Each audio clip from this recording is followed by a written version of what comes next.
Halo semuanya, selamat datang lagi di paparan kita. Langsung aja ya, hari ini kita bakal ngebedah bareng-bareng sebuah dokumen yang krusial banget buat negara kita. Sesuai dengan nuansa biru langit di paparan kita yang cerah ini, kita juga mau ngomongin masa depan cerah pendidikan Indonesia lewat Roadmap Pendidikan Nasional 2026. Nah, ini dia sumber utamanya. Dokumen paparan dinas resmi dari Kementerian Pendidikan Dasar dan Menengah, pas banget di momen Hari Pendidikan Nasional 2026. Jadi, kita nggak lagi tebak-tebakan ya. Semua yang bakal kita kupas tuntas hari ini murni ditarik langsung dari cetak biru resmi pemerintah. Dan pastinya, informasi di sini disajikan bersih, jelas, dan tanpa tipe, supaya gampang dipahami. Yuk, siapkan fokusnya! Biar gampang ngikutinnya, kita punya 5 agenda utama nih. Pertama, soal fondasi pendidikan nasional. Terus kita masuk ke fokus pembelajaran mendalam. Ketiga, tentang guru dan digitalisasi. Keempat, kita bahas karakter, kualitas, dan akses. Dan terakhir, 3 modal utama sukses. Oke, langsung aja kita mulai. Bagian pertama, fondasi pendidikan nasional, memuliakan manusia. Ingat ya, sebelum kita lompat ngomongin teknologi yang canggih-canggih, kita wajib banget kembali ke akar filosofinya. Dan ini nih fondasinya. Pernah dengar sistem Among? Ini warisan asli dari Bapak Pendidikan kita, Ki Hajar Dewantara. Konsep aturan 3 yang legendaris banget. Ada asah buat menajamkan ilmu, asih untuk ngasih kasih sayang yang tulus, dan asuh buat pendampingan. Filosofi klasik ini ibarat batu pijakan yang menyatu sempurna sama visi Astacita demi ngebangun SDM Indonesia yang unggul dan tangguh. Coba dengerin baik-baik kutipan ini. Jika hendak memajukan bangsa, perbaiki pendidikan. Jika hendak memperbaiki pendidikan, perbaikilah mulai dari dalam kelas. Dalam banget kan? Maksudnya jelas, transformasi raksasa sebuah negara itu nggak tiba-tiba meledak dari gedung kementerian pemerintahan, nggak. Perubahan itu justru dimulai dan dimenangkan setiap harinya di dalam ruang kelas.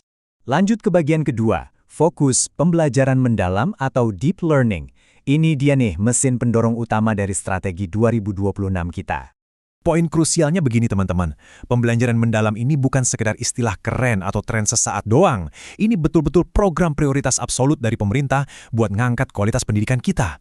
Ibarat mesin, ini adalah gear utama yang menggerakkan semua kebijakan pendidikan kita ke depannya. Masuk ke bagian ketiga, guru dan digitalisasi sekolah. Nah, sekarang kita pindah dari ngomongin filosofi ke langkah yang benar-benar konkret di lapangan. Coba lihat angka ini, 288.000. Fantastis ya, ini adalah jumlah papan interaktif digital yang udah didistribusikan ke sekolah-sekolah lewat program hasil terbaik cepat.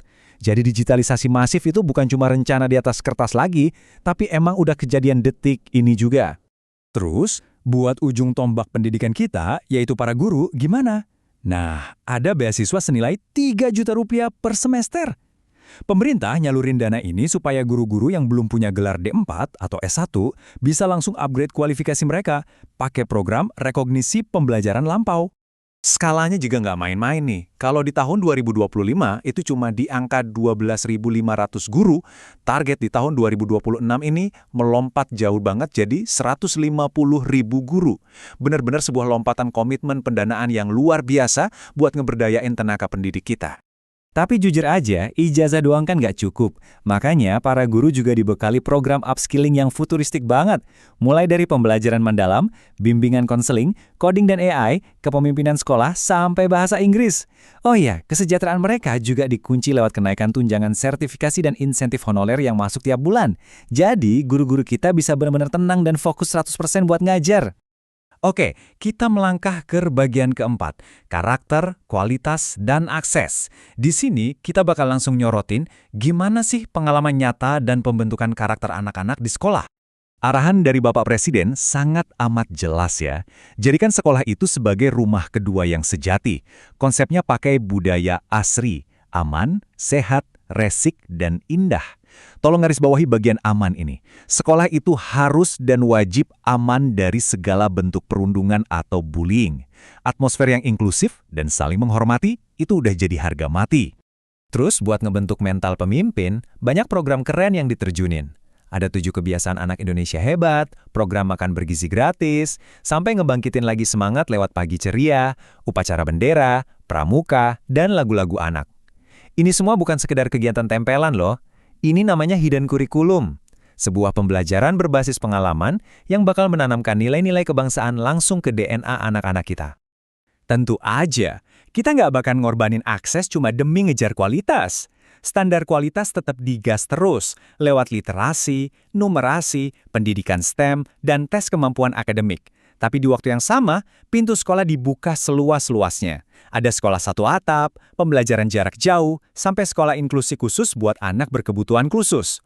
Kualitasnya setinggi langit, tapi aksesnya merata dan terbuka buat siapa aja. Akhirnya kita sampai di bagian kelima, 3 modal utama sukses.